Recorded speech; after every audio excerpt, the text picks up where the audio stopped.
Kisah legenda Keris Nogososro dan Sabuk Inten. Sahabat Permata TV yang tercinta, pada kesempatan yang sangat baik ini kita masuk pada episode yang ke-176. Selamat menikmati. Dalam kisah sebelumnya diceritakan, Karebet tidak menjawab. Dalam keadaan yang demikian itu, maka yang paling baik baginya adalah berdiam diri. Bilik itu kemudian dicekam oleh kesenyapan. Kesenyapan yang menggelisahkan. Baginda itu ternyata sekali lagi harus berpikir dan bertindak bijaksana. Kalau ia sama sekali tak mendengarkan permintaan Prabasmi, maka Baginda pun menjadi cemas. Jangan-jangan Prabasmi mempunyai cara sendiri untuk melakukannya. Ketika Baginda sedang berpikir, maka Prabasmi berpikir pula. Namun agaknya Baginda tidak akan dapat memenuhi permintaannya untuk melenyapkan Karebet. Karena itu Prabasmi sedang mencari cara lain yang sama sekali tak akan mudah diketahui. Tetapi betapapun, namun terasa oleh Tumenggung itu bahwa sebenarnya lah Baginda sangat sayang kepada Karebet. Tiba-tiba Tumenggung itu tersenyum di dalam hati. Karena itu maka sekali ia menyembah kepada Baginda. Lalu katanya, "Baginda, sebenarnya hamba pun tidak akan sampai pada permohonan yang paling keras untuk menghukum mati Karebet. Namun terdorong karena luapan perasaan. Setelah hamba mendengar bahwa Karebet telah berbuat khianat, itulah yang telah mendorong hamba untuk tidak ingin melihatnya lagi dalam lingkungan keprajuritan. Sehingga meskipun Karebet itu tidak dihukum mati, namun sebaiknya anak muda itu tidak lagi mendapat kesempatan apapun yang memungkinkannya kembali ke istana. Dengan menempatkan anak itu pada Kakang Palindi, maka kesempatan masih terbuka setiap kali baginya untuk mendapatkan kedudukan kembali dalam lingkungan keprajuritan, untuk kembali ke istana, kecuali apabila putri telah mendapat tempat yang selayaknya bagi seorang putri." Baginda tidak segera menjawab kata-kata Prabasmi. Namun Baginda melihat banyak persoalan yang dapat terjadi. Baginda melihat bahwa Prabasmi benar-benar tersinggung atas perbuatan Karebet itu. Namun Baginda sama sekali tidak menyangka bahwa di dalam dada Tumenggung yang garang itu tersimpan pikiran-pikiran yang gila pula. Baginda sama sekali tidak menyangka bahwa Prabasmi mempunyai maksud-maksud yang tidak kalah gilanya dengan apa yang telah dilakukan oleh Karebet. Namun agaknya Prabasmi akan menempuh jalan yang lain daripada yang pernah ditempuh oleh anak muda yang aneh itu. Setelah Baginda menimbang beberapa saat, akhirnya Baginda membenarkan permohonan Prabasmi itu. Baginda mempertimbangkan permohonan Permaisuri pula, baik Permaisuri sebagai ibu putrinya maupun Prabasmi pemimpin langsung Karebet yang dapat dianggapnya orang tua, bersama-sama tidak menghendaki anak itu lagi. Tidak menghendaki Karebet tampak di antara kawula Demak. Namun untuk membunuhnya, Baginda benar-benar tidak sampai hati. Sebab meskipun anak itu sekedar anak gembala yang dipungutnya dari tepi belumbang masjid, namun anak itu mempunyai beberapa tanda-tanda keanehan di dalam dirinya. Dan bagaimanapun juga, Baginda tidak dapat menutup kenyataan bahwa anak itu adalah cucu Pangeran Pengging Sepuh, Pangeran Handayaningrat.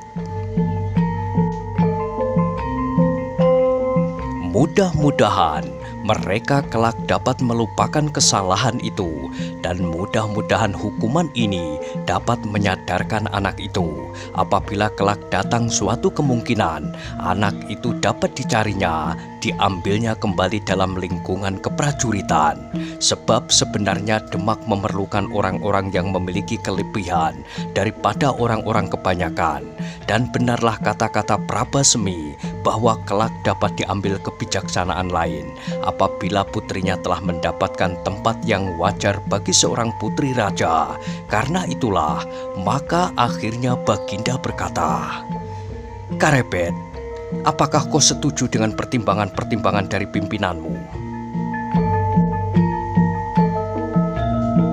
Karebet menyembah sambil membungkukkan badannya dalam-dalam. Namun bagaimanapun juga, betapa ia menjadi tidak senang kepada Prabasmi. Perasaan muaknya menjadi bertambah-tambah. Tetapi sekali lagi ia menahan hatinya, sebab tak ada bukti apapun yang dapat diajukannya apabila ia ingin menceritakan tentang maksud-maksud Tumenggung yang licik itu. "Nah, Karebet, segala keputusan adalah keputusanku, bukan orang lain. Juga keputusan tentang dirimu kali ini adalah tanggung jawabku. Ternyata ada beberapa pertimbangan baru tentang dirimu. Kalau semula aku ingin menyerahkan kau kepada Kakang Palindih, maka hal itu masih mendapat pertimbangan-pertimbangan lain. Kini aku telah menentukan sikapku sebagai suatu keputusan. Kau sejak saat ini bukan anggota Wiratamtama lagi. Dan kau sejak ini bukan keluarga dalam lingkungan keprajuritan, apapun dan jabatan-jabatan apapun. Kau harus pergi meninggalkan Demak untuk tidak menampakkan dirimu lagi sampai keputusan ini aku cabut." Dada Karebet berdesir mendengar keputusan itu. Sekali lagi ia menyembah jauh di bawah kaki Baginda. Alangkah sakit perasaannya, jauh lebih sakit daripada apabila sejak semula ia mendapatkan hukuman mati, disingkirkan dari lingkungan keprajuritan, dan disisihkan dari Demak adalah hukuman yang terlampau berat. Tetapi ketika disadarinya bahwa kesalahannya terlampau berat, maka Karebet pun kemudian mencoba menghibur diri sendiri, mencoba menerima keadaan, dan dipaksanya untuk menjadi keadaan yang sewajarnya. Setiap kesalahan harus mendapat hukuman. Dan Karebet pun kemudian menerima setiap keputusan Baginda dengan kesadaran. Tetapi ia tidak dapat melupakan Tumenggung Prabasmi itu. Seandainya Tumenggung itu tidak mempunyai maksud-maksud gila, maka ia pasti tidak akan terlalu bernafsu untuk menyingkirkannya, sehingga Tumenggung itu pasti membiarkannya untuk pergi ke Berkota. Tetapi segala kemungkinan kini telah tertutup. Baginda telah menjatuhkan keputusan, dan keputusan Baginda kali ini bukan sekedar pertimbangan, namun benar-benar telah merupakan keputusan yang diucapkan. Mendengar keputusan Baginda, kembali Prabasmi tersenyum di dalam hati, tetapi ia tetap menundukkan wajahnya, seakan-akan keputusan itu tidak berpengaruh apapun di dalam perasaannya. "Karebet," kata Baginda kemudian, "keputusan itu berlaku sejak malam ini. Karena itu, kau harus segera meninggalkan istana ini dan langsung meninggalkan lingkungan kota Demak." "Ampun Baginda," sela Prabasmi. Keputusan Baginda itu berarti bahwa tidak ada kesempatan lagi bagi Karebet untuk berada di sekitar Demak. Dengan demikian, maka akan lebih baik jika kelak Baginda mengeluarkan perintah bahwa setiap prajurit yang melihat Karebet harus mengusirnya. Baginda mengerutkan keningnya. Alangkah dalam dendam Tumenggung Prabasmi itu kepada Karebet, pikir Baginda. Mungkin Prabasmi ingin membersihkan dirinya dari setiap kemungkinan bahwa ia pun akan ikut bertanggung jawab atas kesalahan anak buahnya. Karena itu justru ia bersikap sangat keras. Namun Baginda menjawab, "Apakah alasan yang dapat aku berikan untuk perintah itu?" Prabasmi merenung sejenak, kemudian katanya, "Ampun Baginda, biarlah nama Karebet agak menjadi lebih baik. Biarlah aku membuat alasan, karena telah dengan lancang membunuh seorang yang menyatakan keinginannya masuk Wiratamtama. Dan lurah Wiratamtama yang muda itu telah menjadi panas hatinya ketika orang ingin menunjukkan kesaktiannya, sehingga karenanya orang baru itu terbunuh. Setan! Desis Karepet di dalam hatinya. Kepalanya kini benar-benar menjadi pening. Kenapa persoalan-persoalan yang menyangkut dirinya itu dibicarakan justru di hadapannya? Hal ini pun telah merupakan hukuman tersendiri baginya, ditambah dengan hasutan-hasutan Tumenggung yang licik itu. Kembali bilik itu menjadi sepi sesaat. Terasa betapa Baginda menjadi bimbang atas keputusannya sendiri. Sekali-kali ditatapnya wajah Tumenggung Prabasmi dan sekali-kali ditatapnya kepala Karepet yang tunduk.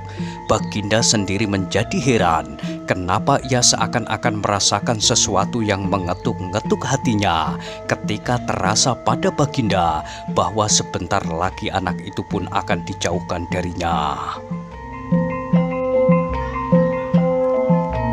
Meskipun anak itu telah menumbuhkan kemarahan padanya, pada Permaisuri dan Tumenggung Prabasmi, namun Baginda tidak dapat melepaskan harapan bahwa anak itu pada suatu masa pasti akan menjadi seorang yang berharga bagi Demak. Tetapi Baginda tidak akan dapat mencabut keputusan yang telah dijatuhkan.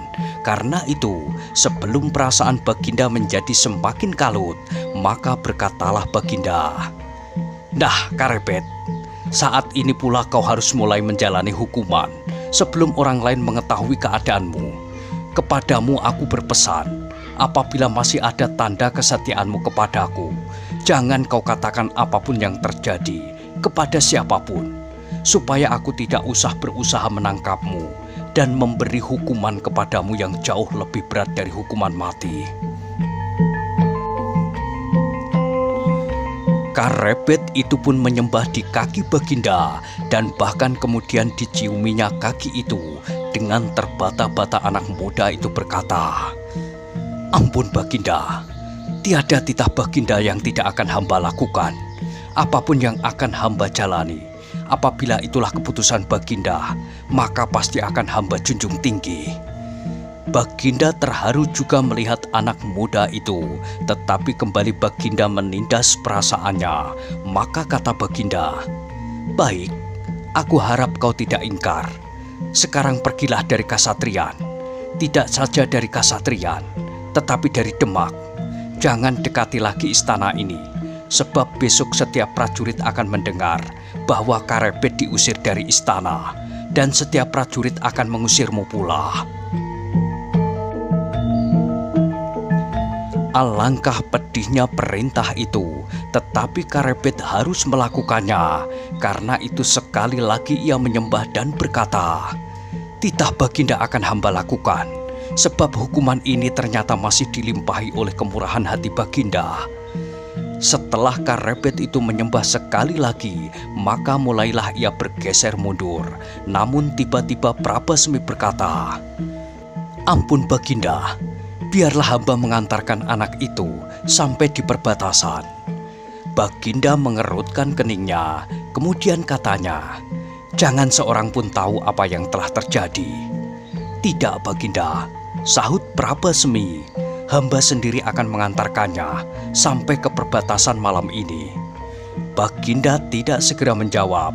Bahkan Baginda itu menjadi semakin heran kenapa kemarahan Prabasmi itu menjadi sedemikian jauhnya melampaui kemarahan Baginda sendiri yang langsung mendapat cela karena putrinya. Tetapi sekali lagi Baginda menyangka bahwa sikap itu hanyalah untuk menunjukkan bahwa ia tidak tersangkut kesalahan-kesalahan yang telah dilakukan oleh Karepet itu. Karena itu maka berkata Baginda, "Apakah hal itu kau anggap perlu Prabasmi?" "Hamba Baginda," jawab Prabasmi, "sebab apabila tidak demikian, maka anak muda itu akan dapat bersembunyi di rumah kawan-kawannya di dalam kota." Baginda itu mengangguk-anggukkan kepalanya. Kemudian kata Baginda, "Terserahlah kepadamu Prabasmi." Kembali Prabasmi tertawa di dalam hati. Dengan menyembah sekali lagi ia berkata, Ampun Baginda, biarlah hamba berangkat sekarang sebelum fajar. Pergilah, sahut Baginda. Kemudian kepada Karebet, Prabasmi berkata, ayolah Karebet, jangan menyesali diri. Hukuman ini masih terlalu ringan bagimu. Karebet sama sekali tidak menjawab, tetapi kemudian mereka bersama-sama meninggalkan bilik kasatrian itu. Prabasmi berjalan dengan wajah tengadah dan senyum yang mengulas bibirnya, sedang Karebet berjalan dengan wajah yang tunduk, bukan karena ia takut kepada Prabasmi, namun betapa ia menyesali dirinya. Sesaat teringatlah ia akan pamannya Kepu Kanigara, Panembahan Ismoyo, Mahesa Jenar dan sahabatnya Arya Saloka. Karena itu, tiba-tiba ia pun tersenyum. Di tempat itu ia akan menemukan ketentraman, tetapi kemudian ia menjadi ragu-ragu. Apakah yang akan dikatakannya kepada pamannya kelak? Apakah pamannya tidak akan marah kepadanya? Dan senyum di bibir Karebet itu seperti tersapu angin malam. Kini kembali ia berjalan sambil menundukkan wajahnya. Ketika mereka sampai di pintu gerbang, lewat di muka gardu penjaga, maka terdengarlah seorang Naramanggala bertanya, apakah persoalannya sudah selesai Ki Tumenggung? Prabasmi berhenti sejenak.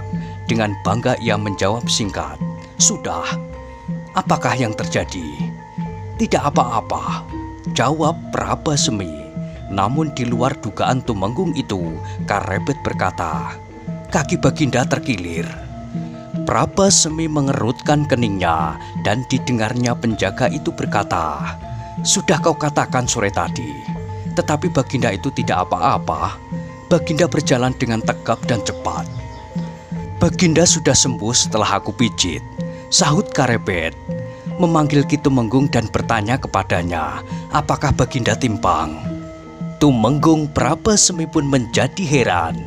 Karebet baru saja mendengar keputusan tentang dirinya, tetapi tiba-tiba ia sudah dapat berkelakar.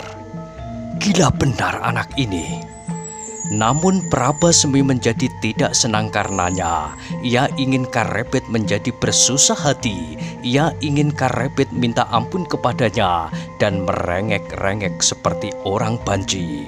Karena itu ketika Karebet masih ingin berbicara lagi, maka Tumenggung itu membentak, ikut aku. Karebet menganggukkan kepalanya tanpa berbicara lagi. Maka keduanya segera pergi meninggalkan gerbang halaman dalam istana itu. Sampai di luar gerbang, maka berkatalah Prabasmi dengan angkuhnya, Karebet, arah manakah yang akan kau pilih? Karebet berpikir sejenak, kemudian jawabnya, Ki, apakah aku tidak akan singgah dahulu untuk mengambil pakaianku? Prabasmi berpikir sejenak, kemudian katanya, apa sajakah milikmu itu? Pakaian Ki, itu saja. Ya, biarlah aku tukar dengan uang.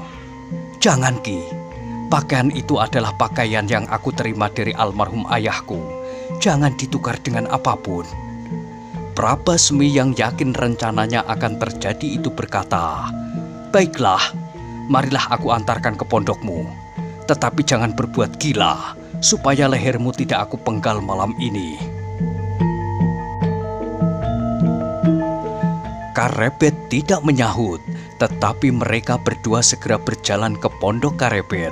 Ketika Karebet masuk ke dalam pondoknya, Prabasmi berkata, aku ikut, dan jangan berkata kepada siapapun apa yang akan kau lakukan. Karebet tidak dapat menolak. Karena itu dibiarkannya Prabasmi ikut masuk ke dalam pondoknya, namun tidak ke dalam biliknya. Sebenarnya Karebet sama sekali tidak sayang pada beberapa lembar pakaiannya, tetapi yang memaksanya untuk pulang lebih dahulu adalah sebilah pusaka yang dahsyat, Kiai Sangkelat. Demikianlah setelah Karebet itu menyembunyikan Kiai Sangkelat di bawah bajunya, maka ia pun segera keluar dari biliknya dengan sebuah bungkusan kecil berisi beberapa lembar pakaian. Kau bukan Wiratamtama lagi, jangan kau bawa pakaian keprajuritan. Tidak Ki, Jawab Karebet, "Pakaianku aku tinggal di sangkutan pada dinding bilikku." Tetapi Prabasmi itu tidak percaya. Diperlukannya menengok bilik Karebet dan dilihatnya pakaian itu tersangkut di sana. Namun ketika mereka meninggalkan pondok itu, Karebet berkata, "Aku telah diusir dari Demak. Karena itu aku tidak sempat menyelesaikan persoalan pondokku dengan pemiliknya. Karena itu aku serahkan semua itu kepada Ki Prabasmi." Prabasmi tersenyum. "Itu bukan persoalan sulit. Biarlah itu aku selesaikan." Karebet tidak berkata apa-apa lagi, dan mereka pun kemudian berjalan menelusuri jalan-jalan kota ke selatan. "Aku akan menuju ke arah selatan," kata Karebet kemudian. Baik, kemana kau inginkan? Biarlah aku menuruti," jawab Prabasmi sambil tertawa. Tetapi karena sikap Prabasmi itu, maka Karebet justru menjadi curiga. Sikap itu terlalu ramah, jauh berbeda dengan sikapnya pada saat mereka masih berada di Kasatriyan. Meskipun demikian, Karebet masih tetap berdiam diri. Ia masih saja berjalan dengan kepala tunduk. Malam semakin lama semakin dalam menjelang fajar. Embun telah mulai menetes dari dedaunan, menitik di rerumputan yang tumbuh liar di tepi jalan. Angin malam yang sejuk lembut bertiup perlahan-lahan, mengusap wajah-wajah mereka dengan sejuknya. Namun hati Karebet tidak sesejuk angin malam. Prabasmi dan Karebet masih saja berjalan dengan langkah yang semakin lama semakin cepat, seakan-akan mereka takut kesiangan. Dan sebenarnya bahwa malam memang hampir sampai ke akhirnya. Bintang-bintang telah jauh berkisar ke arah barat, namun di timur belum muncul bintang fajar yang cemerlang. Desis Prabasmi kemudian. "Hampir fajar." Karebet tidak menjawab, tetapi diangkatnya wajahnya dan dipandangnya langit yang kelam. "Masih cukup lama," katanya di dalam hati. Perjalanan mereka yang cepat itu tidak memerlukan waktu terlalu lama untuk mencapai perbatasan. Segera mereka sampai ke tepi kota. Di hadapan mereka terbentang daerah-daerah persawahan yang tidak begitu luas. Dan di sebelah barat, tampaklah seleret hutan yang memanjang ke selatan. Meskipun hutan itu tidak terlalu besar, namun di dalamnya bersembunyi juga beberapa jenis binatang liar, serigala, anjing hutan, dan beberapa jenis harimau kecil. Prabasmi melihat hutan itu pula. Kemudian sekali lagi ia tersenyum. Kemudian katanya kepada Karebet, "Marilah aku antar kau sampai ke hutan itu." Mendengar kata-kata Prabasmi itu, Karebet benar-benar menjadi terkejut, sehingga dengan serta-merta ia berkata, "Kenapa sampai ke hutan itu?" "Sampai ke hutan itu atau melampauinya," jawab Prabasmi, "supaya kau selamat dari terkapan binatang-binatang buas." "Ah," desah Karebet, "tak ada binatang buas yang berbahaya di hutan itu."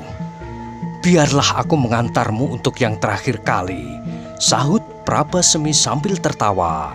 Sekali lagi terasa sesuatu berdesir di dalam dada Karebet, namun ia tidak menjawab.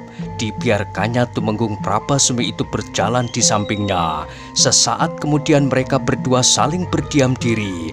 Prabasmi tenggelam dalam angan-angannya, sedang Karebet mencoba menebak apakah sebabnya maka Tumenggung Prabasmi membuang-buang waktu untuk mengantarkannya sehingga sampai ke hutan itu. Namun tiba-tiba Tumenggung itu menarik nafas dalam-dalam dan berkata, Karebet, sekarang akhirnya aku tahu kenapa kau pernah menunjukkan layon kembang kepadaku dahulu." Karebet mengerutkan keningnya, namun ia tidak menjawab.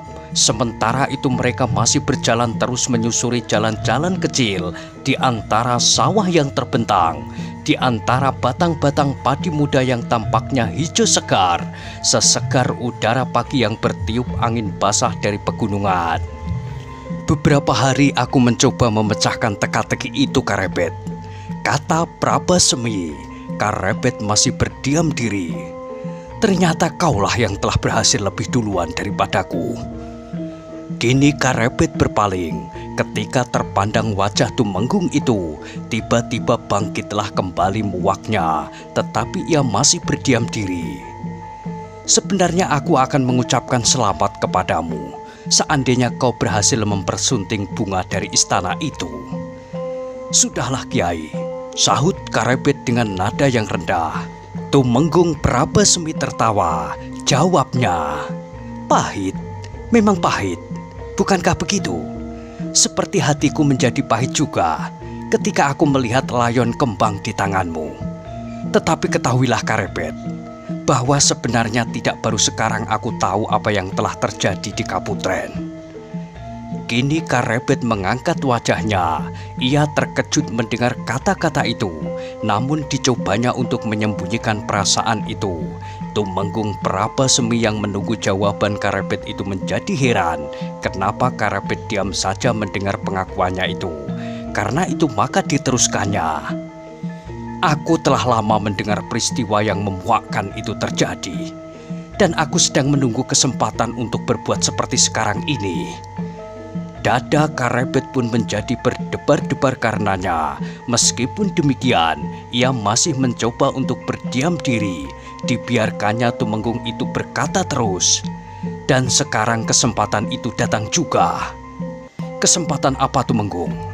Bertanya Karebet.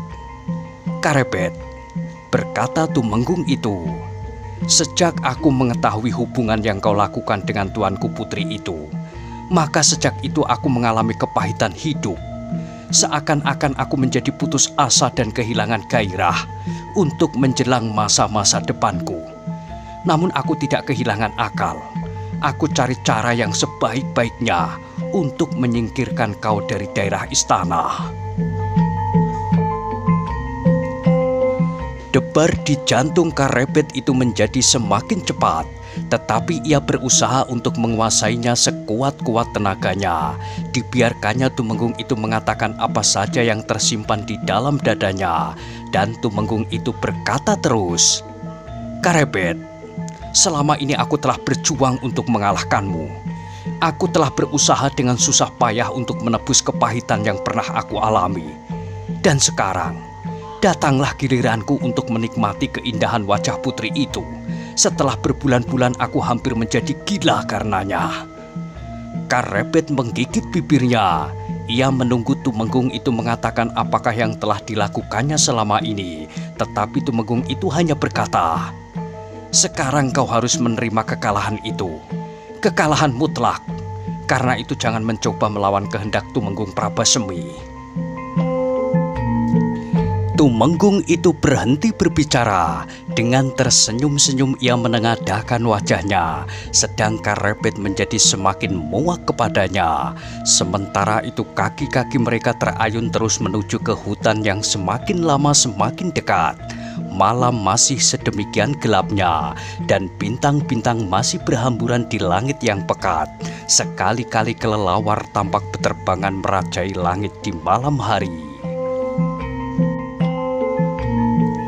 Semakin dekat mereka dengan hutan itu, semakin tegang wajah Tumenggung yang masih muda itu.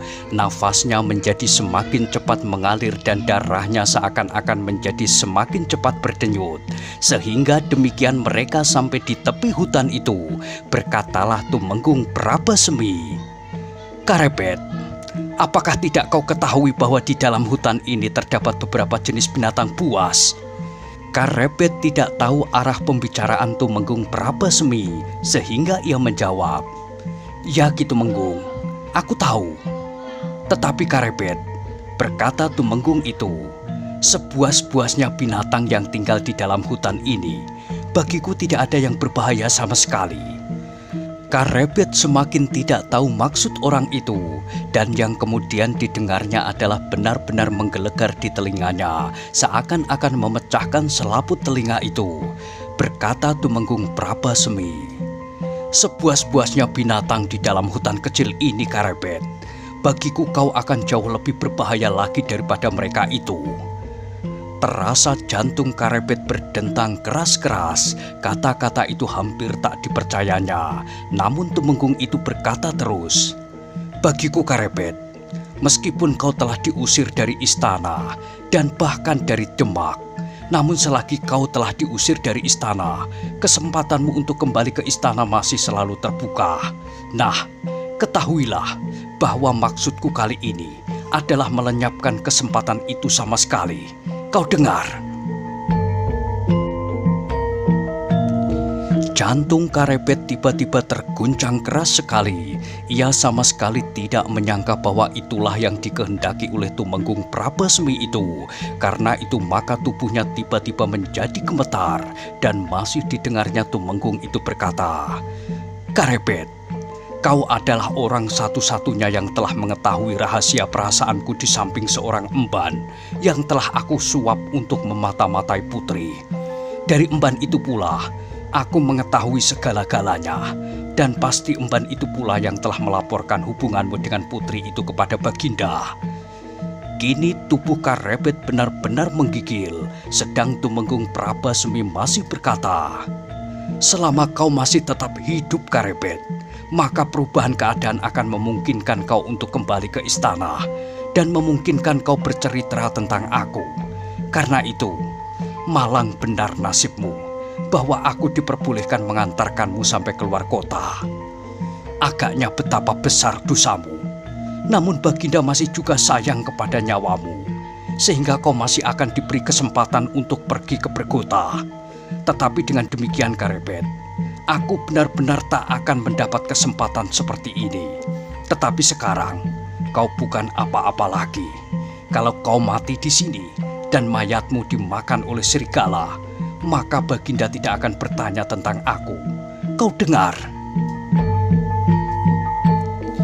Wajah Karebet tiba-tiba menjadi merah menyala, namun terdengar suaranya gemetar. "Tetapi apakah dengan demikian Ki Tumenggung tidak melanggar perintah Baginda?"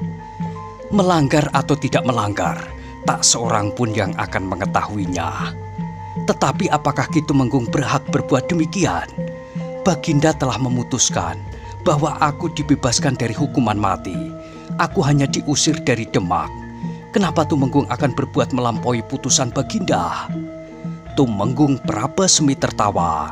Ia menjadi sedemikian senangnya melihat Karebet gemetar. Karena itu katanya, "Karena itu Karebet, kau jangan terlalu berani menghina Tumenggung Prabesmi. Aku tidak peduli keputusan yang telah dijatuhkan oleh Baginda. Aku akan berbuat dalam tanggung jawabku, dan Baginda tidak akan mengetahui apa yang telah aku lakukan. Tetapi lambat laun, Baginda akan mendengarnya juga. Malam ini aku pergi bersama Ki Tumenggung. Kalau kemudian aku mati, maka sudah pasti Ki Tumenggung yang membunuhnya. Tak seorang pun akan menemukan mayatmu. Mayatmu besok sebelum fajar sudah akan habis menjadi makanan serigala. Dan kalau kau tidak tampak lagi, maka semua orang pasti hanya menyangka bahwa kau benar-benar sedang menjalani hukuman itu." Karebet kini tidak dapat berkata apapun lagi, tetapi tubuhnya benar-benar gemetar seperti kedinginan. Bahkan kadang-kadang terdengar giginya gemeretak, sedangkan Tumenggung Prabesmi masih juga tertawa dan berkata, "Jangan menyesal saat ini, semuanya telah terlambat. Aku telah sampai pada suatu keputusan untuk melenyapkan kau. Tak ada suatu masalah pun yang mengubah rencanaku itu. Meskipun demikian, aku bukan seorang yang kejam. Karena itu, aku beri kesempatan kau memilih cara yang kau kehendaki menjelang kematianmu itu.